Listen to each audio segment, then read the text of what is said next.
예, 오늘 첫 번째 세션에 좌장을 맡은 정 의원이고요. 소개 감사드립니다. 오늘 앞서 전인성 원장님께서 전체적인 이번 학술대회의 프로그램과 그 오버뷰를 총론으로 잘 설명해 주셨는데요. 저희 두 분 연자를 모시고 오늘은 그 합병증의 처음과 끝이라고 할 수 있는 두 가지 주제를 가지고 끌어가려고 합니다. 그래서 첫 번째는 수술 중에 만날 수 있는 여러 합병증, 그리고 두 번째로는 이제 보철까지 마치고 쭉 팔로우업을 하고 있는 유지 관리기에 있는 환자 중에서 이런 페리 임플란타이티스를 흔히 만날 수 있게 되는데요. 그런 환자들을 만났을 때 어떻게 합병증을 처치하는가에 대해서 두 번째 주제로 강연을 이어나가 주시겠습니다. 그래서 첫 번째로 강연해 주실 이동훈 교수님에 대해서 간략히 설명을 드리겠는데요. 현재 원광대학교 치과대학 치주과학교실 부교수로 재직 중이시고 그 전에는 중앙보훈병원에서 치주과장을 하시면서 많은 케이스들을 보여주신 바 있는데요. 여러분들이 아시다시피 우리나라에서 가장 많은 환자가 온다고 할 수 있는 중앙보훈병원에서 정말 저도 강의를 많이 들었지만 정말 엄청난 케이스들을 많이 하셨구나 해서 어렵게 모셨습니다. 그래서 저도 이제 수술을 하다 보면 오히려 막 난 케이스다라고 미리 겁먹은 환자들은 미리 준비를 많이 하기 때문에 또 어떻게 크게 문제 없이 끝나는 경우가 있는데 이 케이스는 너무 쉽다라고 방심하고 들어갔던 케이스에서 생각지도 못한 그런 난관을 겪은 경우가 있었는데요. 사실 오늘 강의 전에 사전 모임을 통해서 두 분 연자분의 이런 슬라이드를 저는 미리 볼 수 있는 기회가 있었는데요.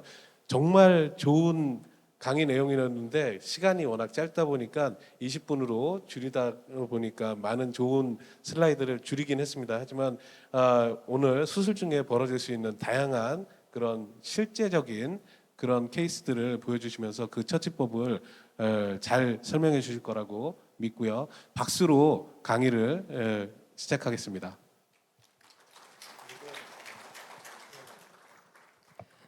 안녕하세요. 저 원광대학교 이동훈입니다. 좋은 자리에 초대해 주셔서 감사드리고요. 또 제가 평소에 존경하고 좋아하는 교수님들과 함께해서 더욱 더 좋은 것 같습니다. 시간 관계상 바로 시작을 한번 해보도록 하겠습니다. 제가 그 정영 교수께서 설명해 주신 대로 저는 술전, 술중, 술후 여기 세 가지 중에 술중 합병증 중에 몇 가지를 다뤄보고자 합니다. 여기에서 너무 다양하게 많겠지만 가장 여러분들께서 곤란을 겪을 만한 것들을 좀 뽑아봤는데요. 첫 번째는 이제 골 이식을 하다 보면 어느 정도 그렇게 과하게 하지 않은 것 같은데도 불구하고 프라이머리 운드 클로저가 굉장히 어려울 때가 있을 것 같고 그래서 상황을 한번 나눠봤고요. 그 다음에 중간에 수술하다가 분명히 이제 가이드 서지를 하면서 많이 그게 개선은 됐지만 분명히 이제 그런 게 프리핸드로 수술하다 보면 분명히 심은 것 같은데 마지막에 라쳇을 하다가 페이스가 좀 달라진다든지 그런 경우에 보철로 회복이 될 수도 있겠지만 아무래도 조금은 식립 방향을 바꾸고 싶을 때 술중 합병증 중에 하나가 될 것 같고 나머지는 이제 구개부와 상악동 주변에 수술하다가 이제 출혈이 조절이 안 될 경우 그다음 마지막에는 임플란트 심었는데 초기 고정이 굉장히 낮을 경우 이럴 때 뺄까 뼈이식만 할까 아니면 다음에 할까 고민될 때가 있을 것 같습니다.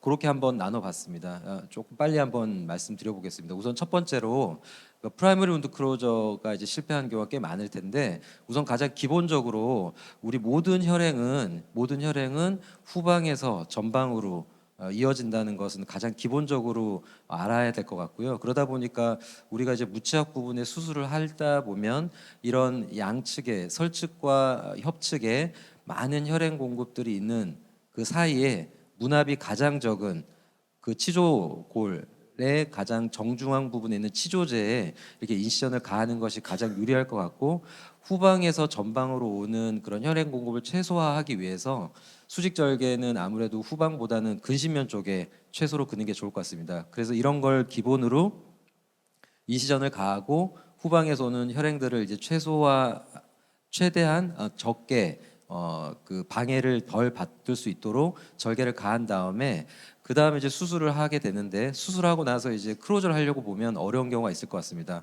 너무나도 많이 알고 계시는 것처럼 수직 절개가 시작되는 부분에 아주 샤프한 블레이드 새 걸 가지고 MGJ 라인 그 하방에 10mm 이내에 아마 무코징지바 정션 아래쪽으로 릴리징을 하다 보면 우리가 감장절개를 통해서 판막을 어드밴스 할 수 있는 건 다 아실 거예요. 그래서 임상 사진을 조금 이제 동영상을 넣어보면 이렇게 이제 판막을 한쪽으로 견인을 하면서 블레이드 세나를 가지고 무코징지발 정션 아래쪽에 이렇게 협측의 판막을 뼈를 따라 이렇게 그으면 그 판막이 루즈한 커넥티브층이 이렇게 느슨해지면서 판막이 어드밴스 될 수가 있죠. 이렇게 하다 보면 우리가 쉽게 여러 번 긋는 게 아니라 한 번으로 이렇게 판막을 조금은 느슨하게 어드밴스 할 수가 있는데 하다 보면 그 멘탈 포라멘 쪽이 항상 애매한 경우가 있습니다.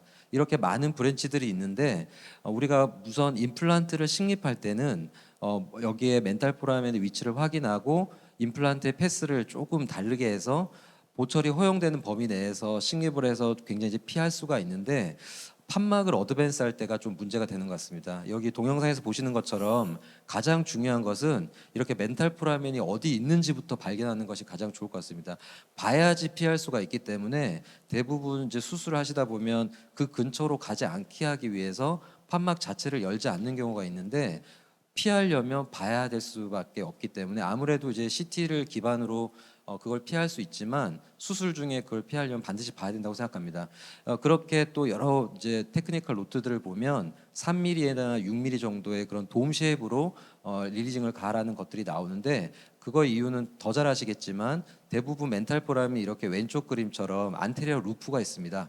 그러다 보니까 그 범위를 포함을 해야 되고 정작 여기 부분보다 조금 더 근처에 있는 브랜치들을 다 피해야 되기 때문에 돔 쉐입으로 릴리징을 해야 되는데 이 부분들을 이제 아까 그 도의 그림처럼 이렇게 릴리징을 가할 때 U자로 또 돔 쉐입으로 이제 가야 됩니다. 그런데 이렇게 하다 보면 우리가 이제 그 뼈를 따라 그대로 가다 보면 아무래도 브랜치들이 데미지가 있기 때문에 우리가 왼쪽 그림은 컨벤셔널하게 뼈를 따라서 이렇게 릴리징을 하는 그림을 표현한 거고요. 오른쪽은 좀 더 표피 쪽으로 슈퍼피셜하게 그 판막을 따라 어드밴스를 할 수 있는 그런 걸 이제 표현해 본 건데 한 가지 예를 한번 들어보면요. 이제 편하게 이제 여기 이제 30번 쪽에 임플란트를 하게 됐습니다. 분명히 뼈를 좀 다듬고 컨벤셔널하게 수술해도 되겠지만 전체적인 인벨롭을 봤을 때 리치가 좀 얇았었고 CT 뷰를 봤을 때도 협축골이 좀 적은 걸 볼 수 있습니다. 통법으로 임플란트를 싣고 지배를 할 수도 있겠지만 이런 경우에는 굉장히 이제 스플리트의 어떤 적응증이 될 수가 있는데 수술하기 전에 내가 10mm 정도 임플란트 심을 수 있다는 걸 직접 확인을 하고 판막을 거상한 다음에 굉장히 제가 요즘에 많이 좋아하는 기구인데 굉장히 직관적이고 기구를 이렇게 바꿔 끼기가 편한 세이브 리치 키트를 한번 이용해 봤습니다. 소잉을 해서 치조제를 이제 그 오스테오토미를 하고 근심면과 원심면 쪽에 부러질 걸 예상한 부분을 이렇게 소잉을 한 다음에 차근차근 테이퍼링 된 걸로 임플란트를 심기 위한 테이퍼링을 하고 여기에다 임플란트를 우리가 손쉽게 인트라보니 디펙트가 아무래도 디센스 디펙트보다 훨씬 유리하기 때문에 임플란트를 이렇게 심고 나서 갭 쪽에는 이제 임플란트를 심은 그 갭 사이 이제 봄필링을 하게 될 텐데요. 여기에서 그 수술 중에 찍은 제가 영상인데요. 협측으로 이렇게 판막을 거상을 하려고 하다 보니까 그 부분이 바로 멘탈 포라멘이 있었고 거상하기가 조금 애매했습니다. 그 동영상에 보시는 것처럼 멘탈 포라멘이 직접 눈으로 보이실 거예요.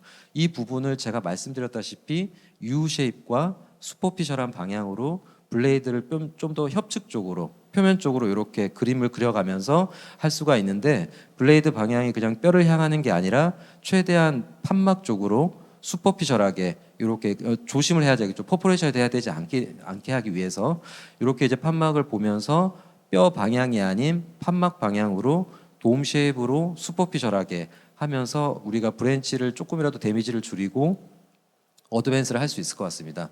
이렇게 하다가 그 부분이 조금 안전한 종이 지나면 원래 통법대로 뼈를 따라서 마무리를 할 수 있을 것 같습니다. 이렇게 하고 나면 판막을 우리가 이제 뼈 이식을 할 때 생길 수 있는 그 프라이머 운드 클로저가 어려울 수 있는 부분을 이렇게 비록 멘탈 포람이 있더라도 충분히 어드밴스를 할 수 있고 끝나고 나면 이렇게 쉽게 판막을 어드밴스 할 수 있습니다. 이렇게 하고 나서 터긴해서 멤브레인을 꽂아 놓고 통법대로 고리식을 하고 그 다음에 여길 보시면 아시겠지만 그런 어드밴스 판막을 하고 나면 가장 아래쪽에 파란색으로 표시했던 그 부분이 이제 원래 협측 판막이 이제 2등분이 되다 보니까 골 쪽에 붙어 있는 곳이 이제 앵커가 되겠고요.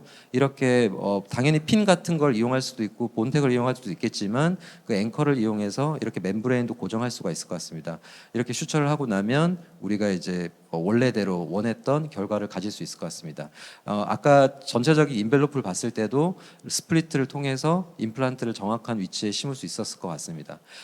그리고 이제 그 다음은 이제 링골 판막인데요. 설측에서 가장 중요한 판막 중에 하나가 마일로 하이어드 머슬 어태치가 있습니다. 이 부분인데요. 여기에서는 사실 굉장히 쉽게 디태치를 할 수 있습니다. 여기 이제 이 부분 여러 가지 테크니컬 노트들로 기구를 이용하는 방법이나 블레이드의 뭐 뒷면을 이용하는 방법이나 여러 가지들이 있는데 이것도 한번 케이스를 보면서 설명해 드려보면 넓은 판막을 만들고 그 다음에 최소한의 수직 절개로 후방에서 오는 혈액 공급을 최소로 적게 데미지를 주고 판막을 거상하다 보면 설측 판막이 올라가는 게 이렇게 그림처럼 한계가 있습니다. 핀셋으로 당겨보면 되는데요. 여기에 블레이드나 다른 기구를 사용하는 것보다 제가 지금 검지인데요. 손가락을 이렇게 넣어보면 아까 그 그림에서 보는 것처럼 마일로 하이드 머슬 어태치가 느껴져요. 그거를 이렇게 넣어서 디태치를 시킬 수가 있습니다. 이렇게 만져보면 좀 딱딱한 것들이 끊어지는 그런 느낌이 드는데 전혀 뭐 너브가 없으니까 아주 가볍게 이렇게 디태치먼트를 시킬 수 있고 그렇게 보면 그냥 판막의 거상량보다 훨씬 많은 거상량을 이제 확인하실 수가 있고 협측의 어드밴스한 판막과 설측에 저렇게 디태치가 된 그 판막이 만나면서 프라이머리 운드 크로즈를 좀 더 손쉽게 할 수가 있습니다. 덴티스 원큐 임플란트를 스프리트를 삭다면서 심고 여기에다가 멤브레인을 다시 꽂고 통법대로 이렇게 아까 했던 거랑 똑같은 방법으로 고정해서 슈처했습니다. 슈처의 방법은 여러분들이 더 잘 아시겠지만 방금 멤브레인 고정했던 그 부분 첫 번째 봉합을 하고요. 대부분 수술한 부분이 조금 걱정이 되시니까 거기를 먼저 하시는 경향이 있는데 수직 절개를 만약에 가하셨다면 가장 그 하단 쪽에 거기를 먼저 꼬매지 않으면 판막이 뒤쪽으로 밀리는 일이 많습니다. 그러다 보면 결국 그 치아 쪽에 리세션이 많이 생길 수가 있는데 여기를 먼저 하나 꼬매놓고 3번 보이는 것처럼 매트릭스 수처 한 번 더 매트릭스 수처 더하고 인터럽티드를 몇 군데 더 하다 보면 깨끗하게 정리를 할 수 있고 봉합도 마무리할 수 있을 것 같습니다. 그다음 상악 쪽의 팔라탈 판막은 여러분들 보시는 것처럼 항상 두껍습니다. 게다가 디펙트가 클수록 그 부분은 수술하다 보면 굉장히 두꺼워져 있는데요. 변연 쪽을 한 2, 3mm 남겨놓고 이렇게 우리 치주과 선생님들은 잘 아실 텐데 이제 CLP 할 때 크라운 랭스닝을 할 때 설측 판막을 이렇게 시닝하는 경우가 있거든요. 이런 식으로 좀 스페이스를 만들어 줄 필요가 있습니다. 이렇게 해서 그 부분을 떼어내야지만 우리가 공간을 확보할 수 있는 것처럼 협적 판막을 리리징을 할 수 있지만 이렇게 구개적 판막은 어드밴스를 할 수 없기 때문에 공간을 만들어야 됩니다. 도의 그림을 좀 보자면 이제 이런 그림이 될 텐데 판막을 거상을 하고 임플란트를 심고 뼈 이식을 하다 보면 그쪽 부분이 굉장히 두꺼워져 있습니다. 그러다 보니까 뼈 이식을 하기 전에 이쪽 부분을 먼저 시닝을 하는 거죠. 시닝을 해서 판막을 조금 더 스페이스를 만들어 놓고 그 다음에 이제 통법대로 협측에 리리징을 하고 그 다음에 구개측에 상하계 구개측에 멤브레인을 이제 위치를 시키고 뼈 이식을 하면 공간이 그만큼 확보가 돼 있기 때문에 우리가 좀 더 유리하게 할 수 있을 것 같습니다. 두 번째로 한번 넘어가 보면요. 그다음에 잘못된 위치에 있는 임플란트를 좀 더 콜렉션 할 때 이건 좀 영상으로 한번 넣어봤는데요. 여기서 보면 이제 이렇게 방향이 이렇게 많이 생각보다 수술 중에 삐뚤어져 있을 때가 있습니다. 그럴 때는 우선 임플란트를 식립했던 걸 그대로 이제 반대로 풀어야겠죠. 그 풀고 나서 그 임플란트를 다시 그대로 이용을 할 때 다시 제거해야 되는데 여기에서 왼쪽 그림에서 보는 것처럼 임플란트를 다시 빼낼 때 이렇게 도의 그림처럼 협측 벽에 밀고 리버스로 당겨야지만 임플란트가 빠집니다. 그냥 하다 보면 자꾸 걸려서 안 빠질 때가 있거든요. 이게 마찬가지로 하악동 같은 데도 이제 그럴 때가 있는데 이런 걸 한번 꼭 팁을 이용하셨으면 좋겠고요. 그다음 이제 임플란트 패스를 바꾸고자 할 때 우리가 전치부 임플란트의 측벽 구개측에다가 이제 처음에 라운드 바나 이제 린데만 버로 패스를 바꾸듯이 이런 식으로 방금 왼쪽 그 린데만 버를 가지고 측벽을 프레퍼레이션을 해야 됩니다. 그리고 나서 그 오른 그 방향 바뀐 부분을 다시 콜렉션하는 방향 쪽으로 해서 통법대로 스텝 바이 스텝으로 딜링을 하고 동영상 그림을 보는 것처럼 이렇게 임플란트의 스텝에 맞게 드릴링을 다 합니다. 하고 나서 저 같은 경우에는 파이널 드릴을 무조건 하진 않고 지금 보시는 것처럼 파이널 드릴을 임플란트의 가장 최종 다이아메터라고 생각하고 이렇게 한번 넣어봅니다. 넣어봐서 크게 만약에 거스림이 없다면 파이널 드릴 하지 않고요. 많이 걸린다면 파이널 드릴 하고 있습니다.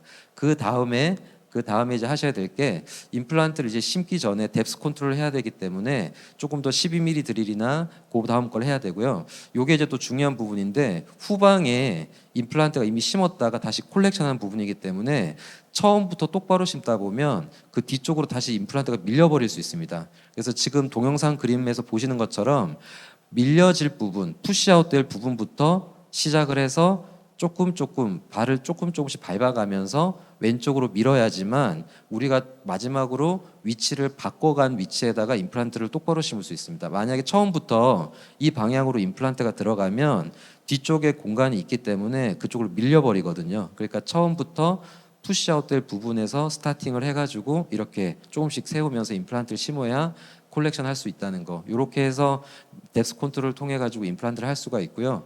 SQ 임플란트든 초기 고정이 워낙 또 잘 나오니까 이렇게 할 수 있을 것 같습니다. 그래서 이렇게 첫 번째 심었던 임플란트를 이렇게 방향을 바꾸는 게 콜렉션이고요. 술 중에서도 이렇게 심다 보면 내가 생각했던 것보다 조금 더 기울어져 있다 보니까 방향을 조금 더 바꾸기 위해서 사실 애매한데 그냥 사실 넘어가도 되겠던 케이스가 있고 조금 더 대합치 방향을 생각했을 때 방향을 바꿔야 될 때가 있습니다. 그럴 때 아까 말씀했던 것처럼 이렇게 드릴링을 해놓고 방향을 바꾼 다음에 이렇게 하다 보면 뒤쪽에 공간이 있거든요. 그 공간을 다시 나중에 이렇게 밀리지가 않게 하기 위해서 뒤쪽에서부터 이렇게 밀어가면서 임플란트를 심으면 이렇게 패스를 다시 바꿀 수가 있습니다. 그리고 이제 세 번째는 이제 상악 부분에 출혈에 관련된 내용들인데요. 우선은 그레이트 팔라탈 아터리가 가장 중요한 요소입니다. 대부분 이제 슬라이드에서 이렇게 중복된 내용은 뺐는데요. 3대구치 부분의 대부분입니다. 그러다 보니까 있는데 대부분 문헌에서 여기에서 그 3대구치까지는 우리가 어떤 술식을 하려고 하지 않을 겁니다. 그렇기 때문에 좀 안심을 하고 변연에서 2mm 정도를 떼면 5에서 8mm 정도 하이트를 가진 치은 체득에는 큰 문제가 없는데요. 그러다 보니까 우리가 중요한 부분인 사랑니, 잼 3대구치까지만 가지 않는다면 견치에서 제1대구치나 제2대구치 근신면까지 15분 블레이드를 풀로 넣지 않고 2mm 띄우고 한 8mm 정도를 뗀다면 그렇게 큰 아터리는 브랜치는 손상시키지 않는다고 보시면 됩니다. 그렇지만 아까 처음에 말씀드렸다시피 후방에서 전방으로 혈행 공급이 이렇게 진행된다는 걸 잘 아시고 만약에 출혈이 된다면 너무 그쪽에서만 지혈을 하려고 하지 마시고요. 후방에 오는 그레이트 팔라탈 아터리를 뭔가 봉합을 통해 가지고 출혈을 줄여준다는 그런 컨셉을 가지시고 인젝을 한다거나 봉합을 한다면 조금 더 도움이 되실 겁니다. 그래서 이제 지혈을 하기 위해서 먼저 차분하게 5분 정도 압박을 해보고 그 다음에 국소 마취를 이제 에피네프린이 혈관 수축이 작용이 있으니까요. 그렇게 하고 그래도 안 되면 슈처링을 해보고 그래도 안 되면 마지막으로 이제 보비를 이용해서 사실 지지는 건데 이게 가장 마지막 단계인 것 같습니다. 그리고 저는 조금 이제 판막 수술을 하다가 치은 체득을 좀 많이 해야 되거나 조금 수술을 좀 빨리 끝내고 싶을 때는 환자분의 동의를 얻고 왼쪽 그림처럼 옴니백을 이용해서 서지컬 스텐트를 만들어 둔다거나 아니면 그 디지털 인트라오라 스캔을 해가지고 3D 프린팅으로 만들어 드리기도 합니다.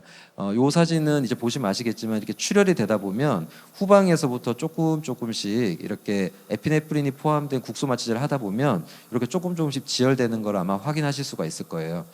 출혈이 되다 보면 수술하기도 어려워지고 시야 확보도 잘 안 되다 보니까 수술을 좀 그르칠 수가 있는데 이렇게 국소 마취제를 이용해서 우선은 좀 시야 확보를 해야지 좀 편하게 수술하실 수가 있고요.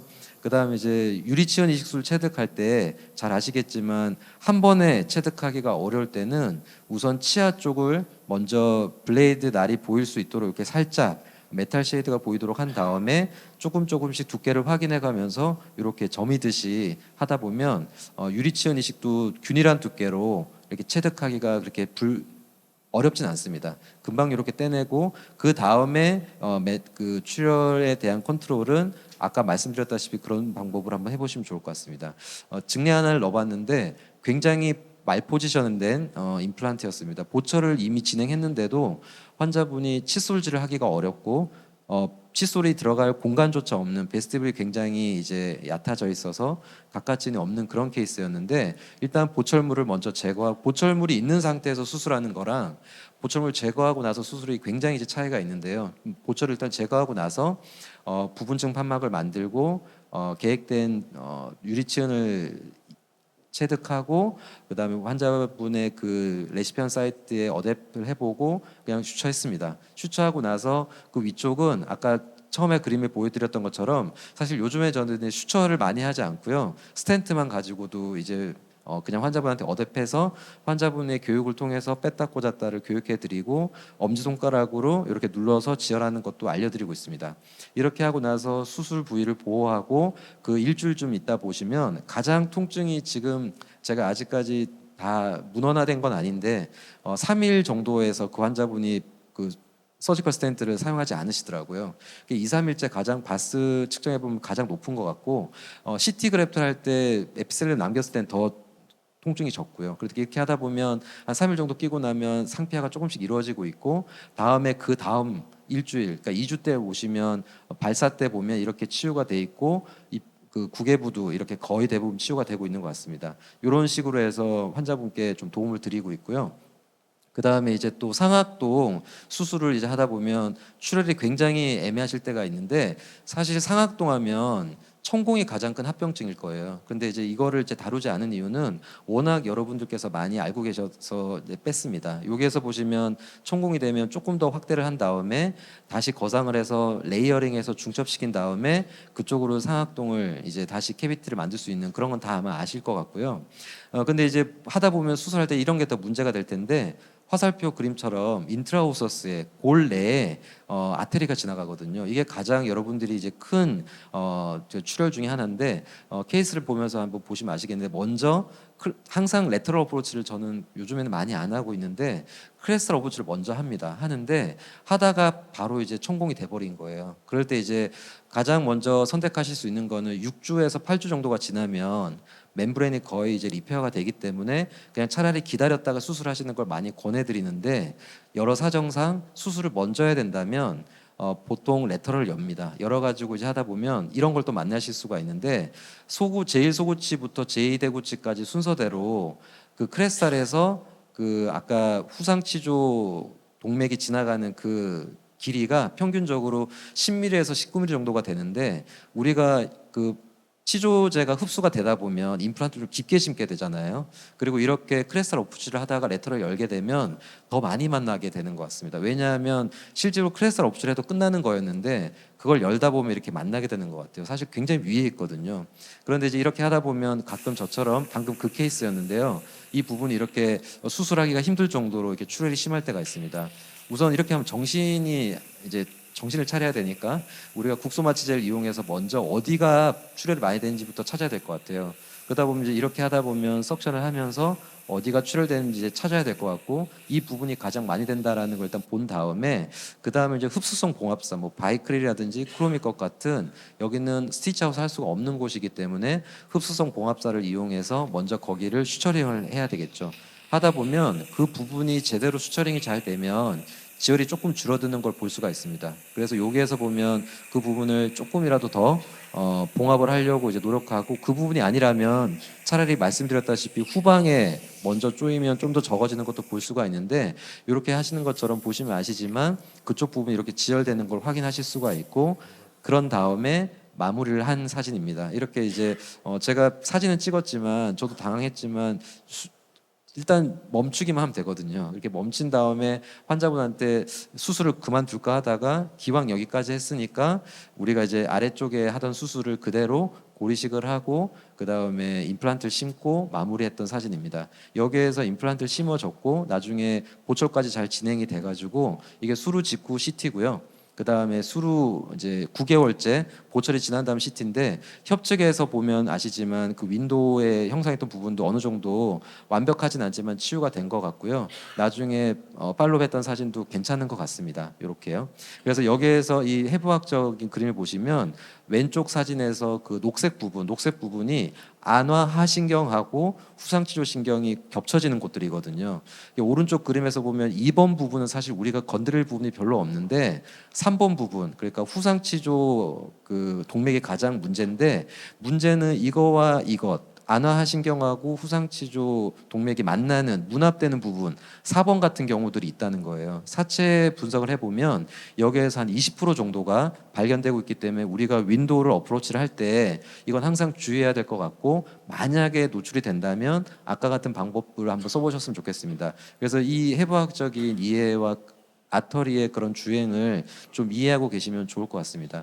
그리고 가장 대부분 이렇게 사이누스 수술하다 보면 지혈이 안 될 때가 있는데요. 저는 가장 많이 쓰는 게 이제 거즈를 마른 채로 쓰면 아주 잔사들이 있어요. 그래서 이제 깨끗한 증류수 같은 거를 담궈 가지고 이렇게 넣다 보면 그 캐비티 안에 그 공간이라든지 이런 지혈을 좀 편하게 하실 수가 있어요. 그래서 멤브레인이 혹시나 퍼포레이션이 아주 마이너하게 있다거나 아니면 캐비티의 모양이라든지 플로의 모양 같은 것을 이렇게 거즈를 이용해서 가볍게 이렇게 지혈하는 걸 대부분을 하고 있고, 그리고 아주 마이너한 뭐 출혈이라든지 퍼포레이션은 콜라겐 드레싱 같은 걸 이용하고 있습니다.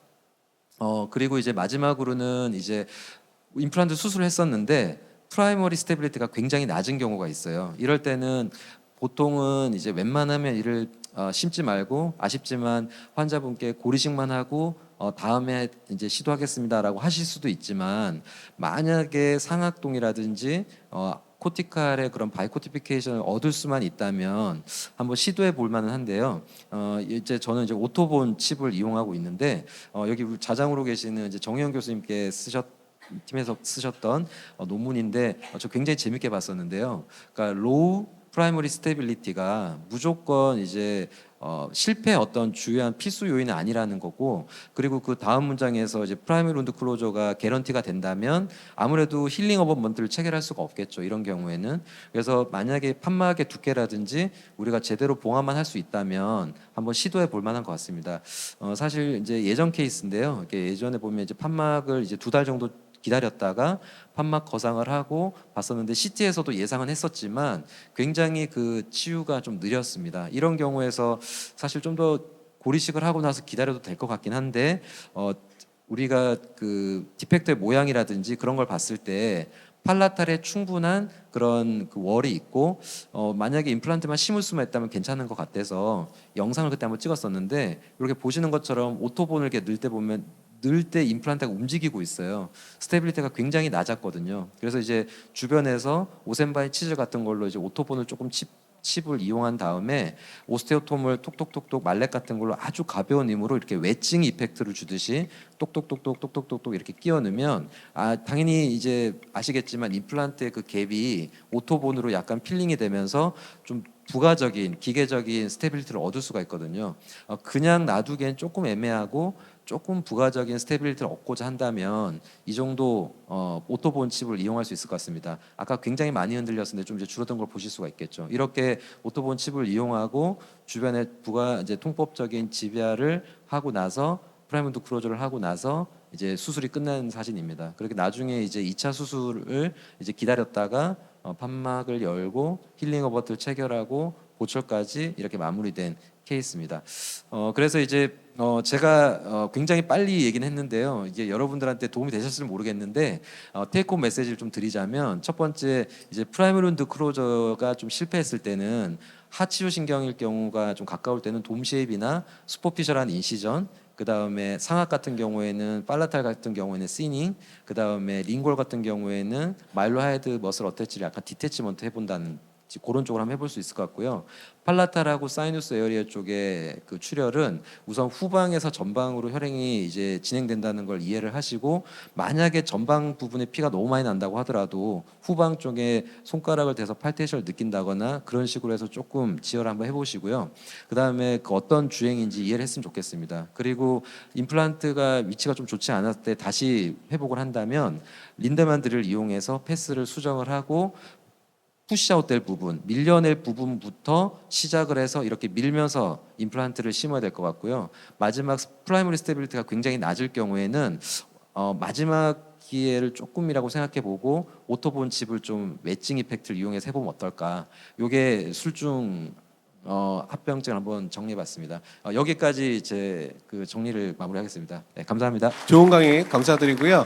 지금 뭐 궁금하신 점이 많으시겠지만 바로 질의응답 시간을 갖진 않고요. 두 번째 연자 강의 후에 한꺼번에 이번 세션에 대한 질의응답 시간을 갖도록 하겠습니다. 두 번째 연자 소개시켜드리겠는데요. 연세대학교 취직과학교실 부교수로 있는 차재국 교수님을 소개합니다. 차재국 교수님은 현재 연세대학교에 재직하고 계시지만 또 유럽에서도 국내외에서 굉장히 유명하신데요. 유럽의 생체 재료학회라고 할 수 있는 오스테올로지 파운데이션에서 엑스퍼트 카운실 멤버로 활동을 하고 있고 거기에서도 이제 기획 전략팀이라고 할 수 있는 박스팀이라는 것이 있는데요. 그 박스팀에서 팀장으로 활동을 하면서 여러 이 분야에 있는 엑스퍼트들과 많은 교류를 하고 계시고 또 유럽과 호주 그리고 우리나라 해서 멀티센터로 지금 진행되고 있는 페리 임플란타이티스 관련된 임상 연구도 같이 진행을 하고 계십니다. 또한 그런 그룹에서 나오고 있는 여러 컨센서스 리포트에도 저자로 참여하고 계신데요. 오늘 수루 합병증이라고 할 수 있는 또 이제 유지 관리기에 발생할 수 있는 페리 임플란타이티스의 처치법에 대해서 비수술적 그리고 수술적 처치법에 대해서 강의해 주시겠습니다. 예, 박수로 맞이해 주세요. 네, 소개 감사드립니다. 네, 저는 연세대 치주과의 차재국입니다. 그래서 이동훈 교수님께서 가장 첫 번째 만날 수 있는 그 술중 합병증에 대해서 말씀을 해주셨다면, 저는 이제 제일 마지막 보철 올라가고 나서 유지 관리를 하다가 만날 수 있는 합병증들 중에서 가장 흔한 그 페리임플란타이티스에 대한 얘기를 좀 하려고 합니다. 그래서 특강 때 전인성 원장님께서 본인의 그런 프로토콜에 대해서 말씀을 간단히 해주셨는데 저도 제 나름대로의 그런 프로토콜을 좀 말씀드리도록 하겠습니다. 기본적으로 이제 임플란트 주위염은 치주염의 그런 치료의 프로토콜을 따라가고 있죠. 실제 저희의 보험 체계도 그렇고 학술적으로도 이 페이즈 1부터 시작해서 재평가를 하고 수술적 처치를 하고 그리고 나서 메인테넌스 테라피로 넘어가는 이 끊임없는 사이클을 돌게 되는 치주의 사이클을 임플란트 주위염도 같이 따라 돌게 됩니다. 그래서 첫 번째 이제 임플란트 주위염을 만났다. 아까 이제 전인성 원장님께서 첫 번째 이런 나만 보이는 본로스를 만나게 되면 어떻게 할 것이냐라고 이제 말씀을 이제 화두를 던지셨는데, 일단 기본적으로 학술적인 관점에서 말씀드리면은 넌서지컬 세라피부터 시작을 해야죠. 그리고 어떤 점이 원인인지를 파악해서 보철이 원인인지 아니면은 바이올로지가 원인인지 이거는 원인 파악이 돼야 됩니다. 근데 기본적으로 넌서지컬 세라피 같은 경우에는 임플란트 주위염에서 효과가 크게 떨어진다고 되어 있습니다. 방금 영상에서 보셨다시피 보철이 달려 있고 치근 사이즈보다 작은 임플란트 직경이 이제 들어가 있어서 이 프루브 들어가기도 굉장히 힘들거든요, 서커스에. 근데 거기다가 날카로운 큐렛을 넣어가지고 저 임플란트 스레드 사이사이에 있는 그런 세균들을 다 완벽하게 블라인드 테크닉으로 넌서지컬로 제거하는 것은 사실상 어렵죠. 그래서 이미 뭐 세계 학회에서는 넌서지컬 세라피는 임플란트 주위염 치료에 효과가 없다, 이 파이널 그 트리트먼트 플랜이 될 수가 없다라고 이제 제시가 되고 있습니다. 그래도 그 와중에 넌서지컬 세라피 프로토콜 중에서 그나마 가장 높은 치료의 성공률을 보이는 그 두 개의 프로토콜을 가지고 왔는데요. 왼쪽에 보시는 게 이제 유럽 베른 대학에서 쓰고 있는 그런 프로토콜이고, 오른쪽에 이제 보이는 게 저희 연세대학교에 쓰고 있는 현재 프로토콜입니다. 일단 왼쪽에 있는 그 유럽에서 쓰고 있는 프로토콜은 일단은 보철 다 제거하죠. 보철 제거하고 마취하고 울트라소닉 스케일러 팁으로 청소하고 매뉴얼 큐렛하고 그리고 나서 이제 안티바이오틱스를 주는 그런 이제 프로토콜이고요. 저희 이제 연세대학교 쓰고 있는 프로토콜에서는 기본적으로 저희는 이제 세멘타입 보철물이 많다 보니까 보철물을 다 제거하기 힘듭니다. 그래서 보철물이 제거되지 않은 상태에서 이제 크롬 코발트 알로이로 되어 있는, 이제 나중에 제가 뒤쪽에서 말씀드리겠습니다. 그런 특수 합금으로 되어 있는 울트라소닉 스케일러 팁과 그리고 뭐 진지 브러시나 아니면 매뉴얼 큐렛으로 표면 처치를 하고 그리고 나서 마찬가지로 저희도 안티바이오틱스를 처방을 하고 있는데, 두 프로토콜의 특징, 그나마 이제 30에서 40% 정도의 치료 성공률을 보고를 했는데 그 두 프로토콜의 특징은 이제 항생제 사용이 들어갔는데 그 항생제 중에서도 특히 혐기성 세균에 특화되어 있는 메트로니다졸이 로컬하게 혹은 시스테마틱하게 술점과 수루에 들어간다는 점입니다. 그래서 요즘에 이제 넌서지컬 세라피의 성공률을 끌어올리기 위해서 이 혐기성 세균에 특화되어 있는 그런 항생제의 사용이 대두되고 있다라고 말씀드릴 수가 있을 것 같습니다. 넌서지컬 세라피를 결국 하고 나서 기본적으로 넌서지컬 세라피가 최종 그런 치료는 될 수가 없지만 환자의 치유 반응을 보고 기본적으로 연조직의 텐션을 유지하고 이렇게 해서 뒤쪽에서 이제 진행할 수술적 처치의 준비 과정이 될 수가 있는 거거든요. 그렇게 해서 한두 달 뒤에 재평가를 해가지고 프루빙 데스, BOP 이런 이제 추가적인 골소시 이런 것들이 없어져서 이 질환이 완전히 멈췄다. 내가 임플란트 주위염의 진행을 멈췄다라는 확신이 들게 된다면 이제 유지 관리 단계로 넘어가게 되죠. 근데 거의 대부분의 케이스에서 그렇지가 않을 겁니다. 그래서 임플란트 주위염에 특히 심한 임플란트 주위염에서는 수술적 처치가 필요한 상황이 대부분이죠. 수술적 처치의 종류는 우리가 생각하고 있는 치료의 목적에 따라서 크게 두 가지 혹은 세 가지로 나눌 수가 있을 것 같습니다. 제일 왼쪽에 보시는 리젝티브 서저리는 이 본 디펙트를 완전히 날려버리는 거죠. 이제 완전히 디펙트를 엘리미네이션 시켜버리는 걸 목적으로 해가지고 골삭제를 동반해서 진지백토미 이런 걸 동반해가지고 프루빙 뎁스를 낮춰주는 뭐 8mm의 프루빙 뎁스를 3mm 이하의 정상적인 이제 프루빙으로 낮춰주는 그런 리젝티브 서저리가 있을 수가 있고요. 두 번째는 재건이죠. 디펙트가 있었을 때 뭔가 추가적인 GBR 개념을 뭐 적용한다든지 해서 이 디펙트를 재생시켜 가지고 재건하는 그런 수술이 될 수가 있을 것 같습니다. 그래서 우리는 이 수술적 종류들을 상황에 맞춰 가지고 선택을 해야 되는데 일단 넌서지컬 세라피하고 재평가했는데 결국에는 이게 BOP가 완전 제거가 안 되고 질환이 진행돼서 수술적 처치를 한다 그러면은 첫 번째 해야 될 거는 이 디펙트의 몰폴로지를 파악하는 거예요. 과연 이게 어떠한 형태의 본 디펙트인가? CBCT를 찍고 본 프루빙을 하고 그래서 이 디펙트가 과연 리젝티브 서저리에 적합한가 혹은 리컨스트럭티브 서저리에 적합한가를 판단을 해야죠.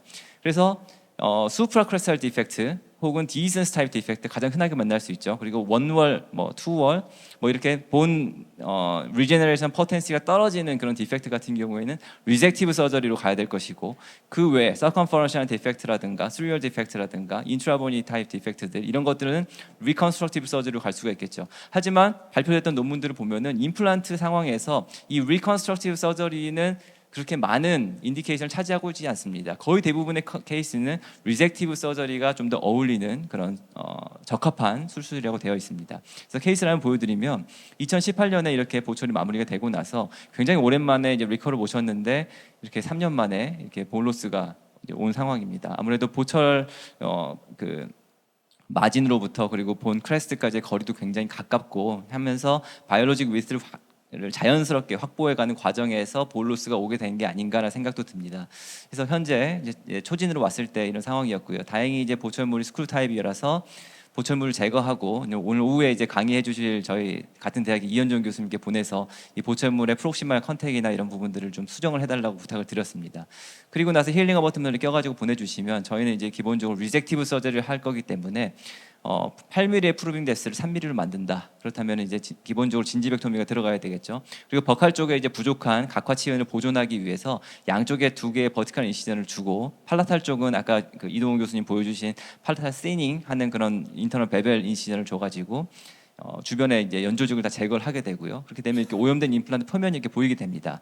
그리고 나서 이제 임플란트 플라스티를 할 수도 있고 브러쉬를 쓸 수도 있고 여러 가지 표면 처치가 있는데 그건 제가 다시 설명을 드리겠습니다. 그래서 저는 여기 케이스에서는 브러쉬 두 종류의 브러쉬를 사용해가지고 이렇게 깨끗하게 만들었고 리젝티브 서저리를 하게 된다면 버칼 쪽에 남아 있는 이런 본 컨투어링, 저런 이 스피큘은 다 제거가 돼야 됩니다. 그래서 완전히 제거가 돼서 이제 평탄한 상태를 만들어서 언에어로빅한 환경의 그런 포켓을 에어로빅한 환경, 환자가 스스로 관리할 수 있는 그런 이제 상태를 만들어주는 것이죠.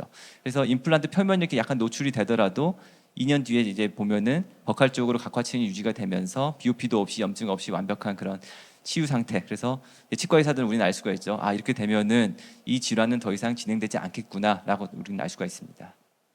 그래서 이제 엑스레이에서도 더 이상의 이제 골소술이 없는 것을 확인할 수가 있습니다. 그래서 이거는 굉장히 프로스 앤 콘스가 명확한 수식이에요. 이거는 뭐 임플란트 플라스티든 이제 리젝티브 서저리를 동반해 가지고 치료를 했을 때 우리는 학문적으로도 질환의 진행을 멈출 수 있다는 걸 이미 알고 있습니다. 반면에 굉장히 비심미적이죠. 잇몸을 잘라내고 프로빙 포켓 뎁스를 낮춰줘야 되기 때문에 심미적으로는 약점이 있다는 분명한 단점이 있습니다. 자, 리컨스트럭티브 서저리에 대해서 말씀을 좀 드릴 텐데요. 이거는 선행 연구들을 보면은 아까 말씀드린 대로 그렇게 많은 그런 인디케이션들이 있지는 않아요. 그래서 대표적인 케이스를 한번 보여드릴 텐데요. 이거는 이제 저희 좌장님이신 정의원 교수님께서 수술을 하시고 저희가 이제 논문화해가지고 발표했던 케이스입니다. 굉장히 치료적으로 취약한 이제 50대 환자분이셨는데 30번대 임플란트를 스트라우만 임플란트를 이렇게 심었어요. 티슈 레벨 임플란트로. 그리고 나서 이제 팔로우 하다 보니까 이렇게 디펙트, 본 디펙트가 형성이 됐고, 특히 37번 부위는 이제 서컴퍼런셜한 디펙트, 36번 부위는 투월 형태의 그런 디펙트가 있는 것을 확인할 수가 있었습니다. 보철물을 제거를 하고 플랩을 열고 나서 안쪽에 있는 그래뉴러 티슈들을 제거를 하고요. 그리고 나서 표면 처치들을 타이타늄 브러쉬랑 그리고 울트라소닉 스케일러랑 이런 것들을 사용해 가지고 하고 나서 합성고를 이식을 했습니다. 그리고 나서 보철물이 들어가고 나서 환자분께서 큰 문제 없이 한 5년 정도를 쓰셨는데, 이후에 이 환자분께서 이제 전신적으로 암이 걸려서 돌아가시고 그 사체를 저희 대학에 기증을 해주셔서 저희가 이 사체 부검 연구를 시행을 했었습니다. 임상적으로 보면은 아까 처음에 보여드린 대로 약간의 리세션이 있긴 하지만 그래도 티슈 레벨의 그런 스무스 서페이스를 초과하는 형태의 리세션은 있지가 않죠. 그리고 나서 이제 조직학 사진을 보면은 왼쪽에 보시는 게 36번 임플란트고요. 오른쪽에 보시는 게 37번 임플란트입니다. 그 사이 부분을 자른 거예요. 그래서 지금 이 화살표 점선을 통해서 아래쪽에 밝게 보이는 부분이 원래 있던 오리지널 본이고, 그리고 어둡게 보이는 부분이 신생골입니다. 그래서 저희가 이식했던 이식제가 주변으로 신생골이 자라 들어와서 이 디펙트가 재건이 된 거죠.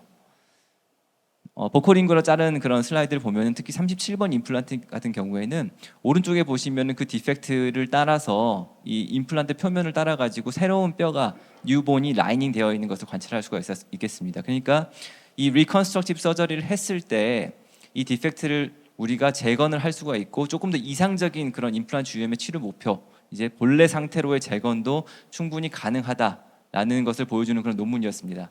마찬가지로 이 술식도 장단점이 굉장히 명확합니다. 장점 같은 경우에는 심리적으로도 분명히 장점이 있을 수가 있고, 그리고 성공률 면에서도 어느 정도 이제 보고가 된 면이 있는 반면에, 단점은 인디케이션이 굉장히 한정적이에요. 굉장히 부정합한 그런 인디케이션에다 적용을 했을 경우에는 뭔가 문제가 발생할 수가 있고, 그리고 이 표면 디컨테미네이션이 완벽하게 되지 않았을 경우에는 또 다른 감염의 가능성도 있다라는 것이죠. 이거는 부끄럽지만 제가 예전에 수련회 때 했던 케이스였는데, 이제 리퍼가 돼가지고 왔던 그런 케이스였어요. 그래서 보면은 25번 임플란트가 굉장히 수프라로 심겼죠. 굉장히 얕게 심겼죠. 그리고 나서 임플란트 주염이 생겨가지고 이제 리퍼가 돼서 오셨습니다. 당시에 이제 저는 이걸 재건을 시켜봐야겠다고 생각을 해가지고 여기다가 이제 고리식제를 막 주변에 보시면은 인접치아의 CJ 레벨 넘어서까지 막 채워 넣어가지고 땡겨서 추천을 했는데 결국 인펙션이 돼가지고 다 제거했던 그런 케이스거든요. 근데 지금 생각해 보면 저렇게 수프라로 돼 있는 경우에는 어차피 뼈를 만들기 굉장히 힘들고 불가능한 케이스이기 때문에 상방부는 이제 임플란트 플라스티를 해가지고 처치를 했을 것으로 보이는데, 아무튼 잘못된 그런 인디케이션의 선정으로 인해서 이 리컨스트럭티브 서저리가 실패한 그런 케이스입니다.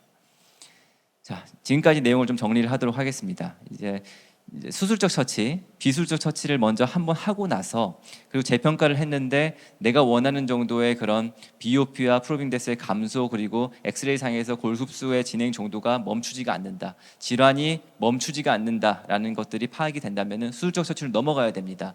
수술적 처치를 해야겠다고 마음을 먹었을 때 우리가 첫 번째로 해야 될 것은 CBCT와 프로빙을 통해 가지고 이 디펙트의 형태를 파악하는 것이죠. 그래서 디펙트의 형태를 바탕으로 해서 수술적 치료의 목적을 결정하고, 이 디펙트를 완전 날려버릴 것이냐 아니면 재건할 것이냐를 결정을 하고, 그리고 뭐 심미적인 부위 같은 경우에는 뭐 리젝티브 서저리가 어려운 경우에는 머셀 서저리로 갈 수도 있을 것입니다. 그래서 두 개의 수술 큰 카테고리에서 수술의 목적이 결정이 된다면, 리젝티브 서저리에서는 진지벡토미 혹은 에피칼 포지셔널 플랩 혹은 진지바 시닝을 통해 가지고 인시전 디자인을 하고요.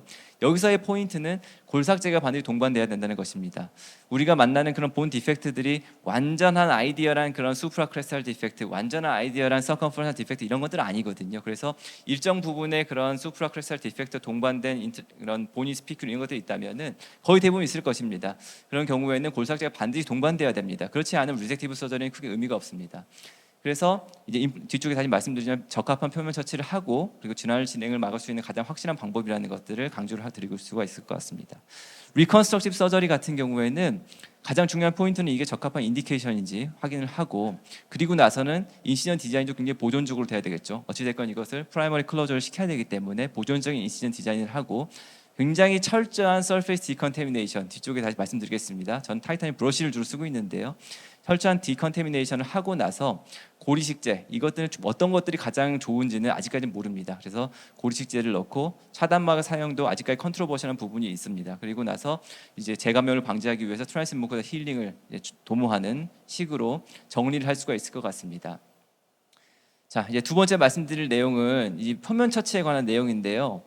수술적 처치든 비수술적 처치든 기본적으로 임플란트 주위염의 처치는 오염된 임플란트의 표면을 다시 깨끗하게 만들어주는 것이죠.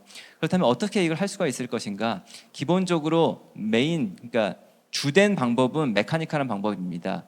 메카니컬하게 반드시 수행이 되어야 되고, 그리고 나서 부가적으로 케미컬하게든 혹은 파마콜로지컬하게든 이 부가적인 방법이 동반이 돼야 됩니다. 이 두 가지가 같이 돼야 됩니다. 이것만 뭐 메카니컬만 하든지 혹은 케미컬만 하든지 이렇게 한 가지로 치중돼 가지고는 이상적인 효과를 얻어낼 수가 없을 것입니다. 기본적으로 메카니컬 서페이스 디컨테미네이션의 스탠다드 오브 케어는 임플란트 플라스티입니다. 오전에 정인성 원장님 말씀해 주신 대로 임플란트 플라스티가 가장 많이 연구가 되어 있고 학술적으로도 증명된 그런 방법이죠. 완전히 우리가 알고 있는 SLA 서페이스, 러프 서페이스 그런 스레드들을 날려가지고 이것을 매끈한 그 스무스 서페이스 만들어주는 것이죠. 그런 표면이 인비트로 상에서 뭐 연조직의 부착이나 파이브로블라스트의 증식이나 이런 부분에 분명히 장점이 있고, 또 노출된 부분에서는 환자가 플락 컨트롤하거나 하는 부분에서 분명히 장점이 있기 때문이죠. 그래서 뭐 학술적으로는 이렇게 카바이드 버랑 이런 러버나 그런 폴리싱 벌을 사용해 가지고 한 10분 정도 걸려 가지고 충분히 임플란트 플라스티를 할 수 있다라고 이제 보고가 되고 있고요. 실제로 제가 지금 현재 임상에 사용하고 있는 버 세트는 이렇게 카바이드 버들을 종류로 해서 이 본과 인접해 있는 부분에서는 조금 뾰족한 걸 사용하고 전체적으로 날리는 부분, 그리고 마지막으로 이 아카선서 스톤과 마지막에 아말감 폴리싱 러버까지 사용을 해가지고 매끈한 표면을 만들려고 노력을 하고 있습니다. 사실 저도 이 술식을 처음 봤을 때는 굉장히 거부감이 좀 있었는데요. 이게 잘 될 것인가라는 그런 불확실성도 있었고 좀 미심쩍었는데 막상 해보고 나면은 굉장히 잘 갈립니다. 소프트 아이스크림 뭐 이렇게 그냥 날려버리듯이 스레드가 굉장히 잘 날립니다. 이렇게 보시면서 수프라크레스탈 디펙트라면 카바이드 볼을 사용해가지고 큰 스레드들을 먼저 날려주고, 약간 초점이 나갔는데요. 큰 스레드를 날려주고 그리고 나서 이 조금 더 날카로운 걸 사용을 해가지고 보온과 인접한 부분까지 이 매끈한 표면을 만들어주는 것이죠. 뒤쪽에 케이스가 있기 때문에 제가 이 부분은 또 잠깐 넘어가도록 하겠습니다. 이게 이제 임플란트 플라스를 해가지고 이제 마무리했던 케이스인데요. 이 케이스 같은 경우에는 사실 뽑아야 되는 그런 케이스인데 환자분께서 어떻게든 유지를 해보고 싶어 하셨어요. 하악 전치부에 3, 3번 임플란트 심고 나서 33번은 임플란트 괜찮았었습니다. 근데 44, 5번에 이제 아무래도 소구치가 있었던 부분이었는데 이게 볼로스가 진행돼서 소플릿을 발치를 했던 것 같고, 그리고 나서 임플란트가 이제 깊게 식립되다 보니까 자연스럽게 43번 부위에 수프라크레스탈 디펙트가 생긴 것으로 보입니다. 그래서 이 부분을 이제 살려보기 위해서 결국에 이거는 우리가 저 부분까지 뼈를 만들기는 어렵기 때문에 리젝티브 서저리를 동반해 가지고 최대한 닦았을 수 있게 만들어 보자라고 계획을 했었죠. 그래서 양쪽에 이제 버티컬 인식을 주고 나서 임플란트 플라스티를 시행을 하고요. 이제 보시면은 아까 이제 영상에서 보여드린 것처럼 그런 카바이드 볼을 사용해 가지고 이제 이제 스레드를 날리는 것이죠. 네, 쭉쭉 날려줍니다. 그리고 벌을 바꿔가지고 조금 더 이제 인터프록시멀 부분에는 조금 얇은 카바이드 벌가 들어가가지고 스레드 날려줘야 됩니다. 사실은 이게 전치부는 그래도 접근성이 괜찮은데 보철이 있고 구치부 있는 부분에서는 이 술식 자체의 난이도가 굉장히 어렵습니다. 난이도 자체가 어렵다기보다도 이 접근 자체가 어렵습니다. 그래서 이 뒤쪽에 제가 다시 말씀을 드릴 텐데, 이걸 이제 극복하기 위해서 여러 가지 또 다른 연구도 되어가고 있고요. 그리고 1차적인 스레드가 이제 제거가 되고 나면은 이제 스톤을 가지고 다시 한번 폴리싱을 해주고, 그리고 나서 지금 이거는 저희가 그 타이타늄 파티클들이 연조직에게 박혀버리기 때문에 이것들을 이제 연조직 부분에 이걸 제거를 해주는 겁니다. 사실 이거는 이렇게 울트라소닉 스케일러도 잘 되고, 레이저 같은 경우에 얼빔 야그 레이저 이런 것들을 이제 연조직에 쏴주면은 저런 파티클들이 잘 제거됩니다. 이렇게 표면 처치를 하고 나서 에피칼로 내려가지고 슈처를 해주면은 이렇게 노출이 되면서 프루빙 뎁스가 굉장히 깊었었는데 정상적인 프루빙 뎁스로 들어오면서 환자가 스스로 관리할 수 있는 그런 언에어로빅한 환경이 에어로빅한 환경이 되면서 염증이 없어지는 것이죠. 특히 이런 임플란트 플라스티는 저는 마이크로 스레드가 있는 임플란트에서는 스레드 제거가 굉장히 손쉽기 때문에 많이 하는 편입니다. 학술적으로도 임플란트 플라스티가 효과가 있다는 것들이 많이 보고가 됐었고요. 하지만 이 단점들이 있죠. 이게 내로우 임플란트에서는 하고 나면 굉장히 얇은 그런 월이 남기 때문에 프랙처가 되고 하는 것들이 있어서 레귤러 사이즈 임플란트 이상에서 주로 하는 것들이 권유가 되고 있고요. 실제로 교과서에 실린 사진들을 보면은 파티클들이 이렇게 막 날려 있고 아까 제가 보여드린 케이스에서도 파티클들이 막 날렸잖아요. 그런 것들이 새로운 염증의 감염원이 될 수 있다라는 그런 보고들이 되어 있어서 최근에는 이 임플란트 플라스티 굉장히 사실 저도 많이는 하지만 이쑤시개 정말 열성적인 팬은 아닙니다. 이것들을 조금 안 할 수 있는 방법들을 연구를 하고 있습니다. 그래서 다양한 이런 타이타늄 브러쉬를 포함해 가지고 디바이스들이 나와 있는 그런 상황이고요. 최근에 저희가 했던 연구들을 보면은 이 다양한 디바이스들의 효과가 굉장히 다른 것들을 볼 수가 있습니다. 첫 번째로 많이 우리가 쓰고 있는 그런 메탈 울트라소닉 스케일러 팁인데요. 이거 같은 경우에는 사실 제가 이렇게 샘 사진 찍어보고 나서 더 이상 사용을 하고 있지는 않습니다. 완전히 스레드가 망가져 버려서 이게 스무스 서페이스로 만드는 것도 아니고 러프 서페이스 남기는 것도 아니고 그냥 임플란트 표면에 데미지를 주는구나라는 그런 표면 이제 생각이 들어서 이제 이 울트라소닉 스케일러 팁은 더 이상 사용하고 있지는 않고 차라리 이 코퍼 알로이로 되어 있는 울트라소닉 스케일러 팁을 주로 사용하고 있습니다. 그래서 이런 경우에 이거 같은 경우에는 그 울트라소닉 스케일러 팁이 스스로가 없어지면서 임플란트 표면에 캐비테이션 효과를 주고 그 캐비테이션 효과로 인해서 이 치석이나 이런 라지 그리드를 제거해주는 그런 효과가 있거든요. 그래서 울트라소닉에는 이런 팁을 주로 쓰고 있고요. 피크 팁 같은 경우에는 표면에 이렇게 플라스틱 잔사가 남는 경우들이 있어서 그리고 너무 두꺼워가지고 스레드 사이까지 접근이 어려워서 잘 쓰고 있지는 않습니다. 그리고 브러쉬 같은 경우에 특히 이렇게 로터리 타입의 브러쉬들을 썼을 때 굉장히 스레드 사이까지 잘 들어간 것을 보여주고 있어서 방금 전에 보여드린 그런 로터리 타입 브러쉬랑 이 터프트, 버티칼 타입의 그런 터프트 브러쉬들을 혼합해가지고 쓰고 있습니다. 그래서 이런 식의 케이스들을 보여드리면은 마찬가지로 넌서지컬 세라피를 아무리 열심히 하더라도 이렇게 퍼스가 나고 이런 환자들 많이 보실 거예요. 그래서 이 환자에서도 마찬가지로 보철을 제거하고 나서 이제 인시전을 그었죠. 이제 마찬가지로 저는 이제 에피칼 포지션 플랩을 주로 많이 하고 있는데 리젝티브 서저리에서는 버티칼 인시전을 동반해서 플랩 디자인을 하고 나서 링구얼 쪽에 있는 부분은 시닝을 해가지고 안쪽에 있는 글래듈러 티슈를 제거하면 자연스럽게 링구얼 쪽은 프루빙 데스가 감소되는 그런 결과가 나타나게 됩니다. 이렇게 오염된 임플란트 표면을 두 가지의 종류의 브러쉬를 혼합해가지고 쓰게 되는 거죠. 보통 개당 한 7분, 5분에 7분 정도의 시간을 보통 드리는 것 같습니다. 그래서 두 개의 임플란트를 하게 되면은 전후 비교가 굉장히 깔끔하게 나온 것들을 볼 수가 있고요. 그리고 나서 이제 플랩을 매니지먼트를 에피칼로 붙여서 하고 나면은 이제 임플란트 표면이 노출이 되게 되고 환자가 봤을 때는 이게 과연 잘 된 거야라고 싶겠지만 저희 치과 의사가 봤을 때는 이 잇몸의 염증이 완전히 없어지면서 질환이 더 이상 진행되지 않는 상태가 됐구나라는 것을 알 수가 있을 것입니다. 이렇게 브러쉬 두 개를 동반해 썼을 때 이 임플란트 표면의 어퍼 부분, 스레드의 상부와 하부까지 잘 기구가 접근이 잘 되는 것들을 저희가 확인을 이미 했고요. 하지만 이 디펙트의 종류에 따라서 브러쉬가 접근되는 것들이 다르기 때문에 디센시타이트 이펙트 같은 경우에 이런 로터리 타입 브러쉬는 들어가지가 않겠죠.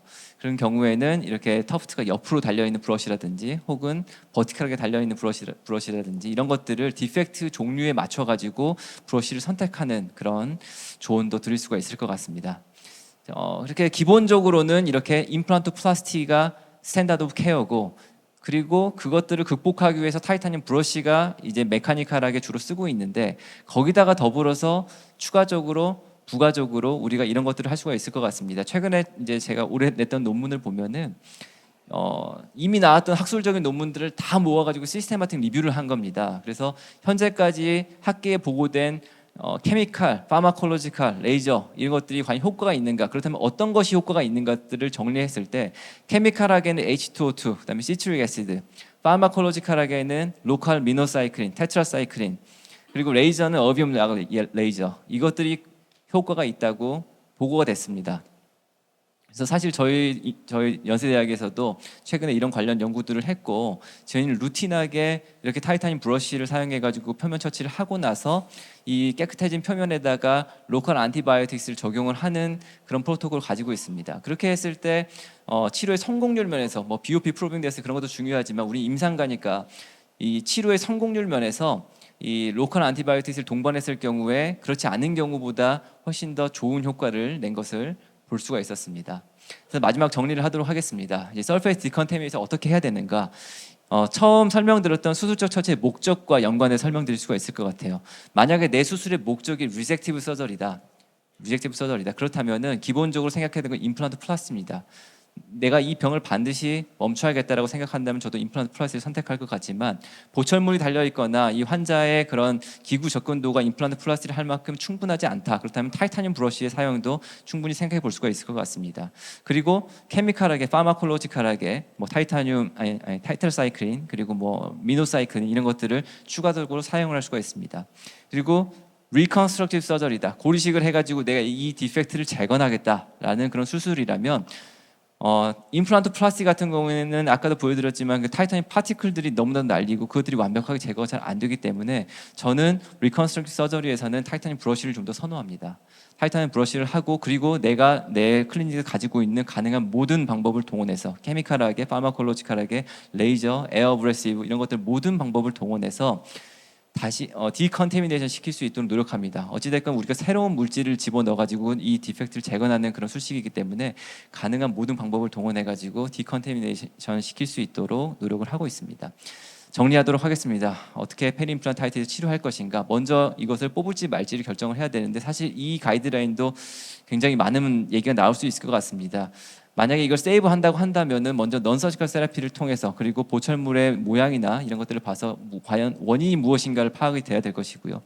그리고 넌서지컬 세라피는 기본적인 기구 조절과 함께 아까 강조드리고 싶은 거는 항생제의 사용, 특히 혐기성 세균에 특화되어 있는 그런 항생제의 사용을 시스테마틱하게 로컬하게 사용하는 것이 요즘의 트렌드다. 그리고 나서 재평가를 하고 굉장히 엄격한 그런 가이드라인에 재평가를 해가지고 다시 또 뽑을 수도 있겠죠. 혹은 완벽하게 치료가 됐다고 판단이 되면 이걸 이제 메인터넌스 세라피로 넘어가게 되고, 그렇지가 않다면 서지컬 세라피로 넘어갈 것입니다. 서지컬 세라피를 하게 된다면 첫 번째로 고려해야 될 것은 CBCT를 통해서 이 디펙트의 몰폴로지를 분석하고 거기에 따라서 수술의 목적을 결정하는 것이죠. 리젝티브를 할 거냐, 리컨스트럭티브를 할 거냐. 그리고 나서 거기에 맞는 표면 처치가 들어가게 되고 이제 메인터넌스 세라피로 넘어가게 될 것입니다. 서페이스 디컨테미네이션은 메인은 메카니컬이다. 그리고 부가적으로 케미컬하게 그리고 파마콜로지컬하게 들어가야 된다라고 말씀드릴 수가 있겠습니다. 결국 임플란트 주위염은 이제 우리가 만든 휴먼 메이드 디지즈잖아요. 질환이잖아요. 그래서 저는 개인적으로는 모든 조건이 이상적일 수 있다면 이거는 없는 질환이다라고 생각할 수 있습니다. 이상적인 치료제에다가 이상적인 임플란트가, 이상적인 보철로, 이상적인 환자의 그런 클렌징 그리고 내원 간격 이런 까지 완벽하게 컨트롤이 된다면 이 질환은 절대 생기지 않을 거라고 저는 개인적으로 생각을 하고 있거든요. 그래서 이러한 것들을 발견을 했을 때 치과 의사 선생님들께서 보다 적극적으로 치료에 임하신다면 훨씬 더 좋은 효과가 나타나지 않을까라고 생각하고 있습니다. 네, 지금까지 경청해 주셔서 감사합니다. 네. 저기 올라와 있는 질문이 있어서 하는데요. 첫 번째 이동훈 교수님께 질문을 드리겠습니다. 상악동이나 하악동에 임플란트가 이렇게 리텐션이 없어서 속으로 빠져 들어가서 사라지는 경우들이 간혹 있는데요. 그런 경우에 어떤 식으로 제거를 하시는지 팁이 있으면 알려주십시오. 네, 최근에 저 상악동에도 빠졌는데 하시다 보면 조금만 더 하다가 쏙 들어가 버릴 때가 아마 있으셨을 거예요. 그러니까 아주 특별히 방법이라기보다는 그냥 마음을 비우시고요. 다시 윈도우를 여셔야 됩니다. 열어야 되는데 사실 제일 고민 많이 하시는 게 이렇게 슈파인 포지션에서 자꾸 이렇게 하다 보니까 임플란트가 정말 움직이는 경우도 있는데, 일단은 업라이팅으로 앉혀 놓으시고요. 석션 팁을 굵은 걸로 바꿔서 이렇게 빼내셔야 될 수도 있는데, 만약에 들어가기 직전인데 깊숙하게만 들어가 있다면 덴티스에도 있는 걸로 알고 있는데 이렇게 드라이버처럼 돌려가지고 패럴럴 핀을 꽂는 게 있어요. 그래서 핀셋으로 고개를 이제 움직이지 않게 잡고 그걸 조금씩 돌려가지고 조금만 정말 걸리듯이 해가지고 빼내거나 아니면 윈도우를 업라이팅 포지션으로 석션해서 빼거나 둘 중에 그렇게 하나 하고, 하악동 같은 경우에는 아까 보셨겠지만 드라이버처럼 생긴 패럴핀으로 조금만 걸리게 해서 측벽을 밀면서 이렇게 빼가지고 차분하게 다시 수술을 다시 하는 그런 방법을 쓰고 있는데, 제가 그림을 보여드릴 수가 없는 상태라서 말로만 얘기했는데 이해가 되셨는지 모르겠습니다. 예. 하여튼 이런 일이 발생하면 굉장히 멘붕에 빠지게 되는데요. 이런 일이 없도록 미리 사전에 좀 대책을 세워놓고 진행을 하셔야 될 것 같습니다. 두 번째로 사실 차재욱 교수님이 오늘 강의하신 내용이 사실 개원가에서는 좀 부담스러울 수 있는데 대부분 비수술적 처치를 선호하시는데, 강의 내용은 결국에는 이제 페리 임플란타이티스 처치가 수술적으로 가는 게 확실한 제거가 된다는 말씀을 하셨지만, 사실 구치부는 뭐 아까 보셨듯이 뭐 이렇게 엠브레셔가 뻥뻥 뚫려도 심미적으로 큰 문제를 일으키지 않으면, 전치부는 수술적으로 어프로치를 했을 때 조직 손상도 많이 오기 때문에 심미적인 부담감이 많이 생기는데요. 전치부에 이런 페리 임플란타이티스가 생겼을 때는 어떻게 처치하시는지. 네, 제가 오늘 보여드리는 케이스도 거의 다 이제 구치부여가지고 이제 완전히 질환을 박멸한다는 측면에서 이제 접근을 해가지고 이제 그런 케이스 보여드렸는데요. 이 전치부 같은 경우에는 일단 기본적으로 넌서지컬 세라피가 들어가야 되고, 이 케이스가 이제 30대 여환인데 33번에 임플란트 주위염이 생겨가지고 오신 분이세요.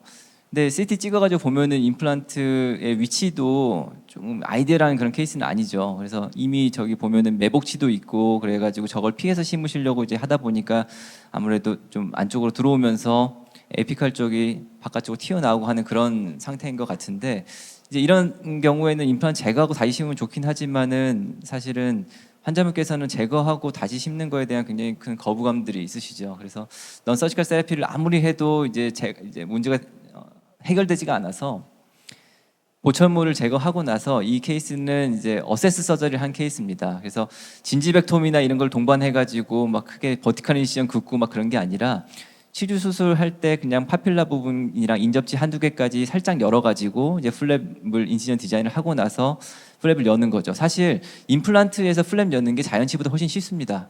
왜냐면은 이게 바이올로직 위스랑 이런 것들이 매입된 파이버가 없기 때문에 인시전이 정확하게 들어간다면은 플랩 매니지는 훨씬 더 쉬워요, 사실은.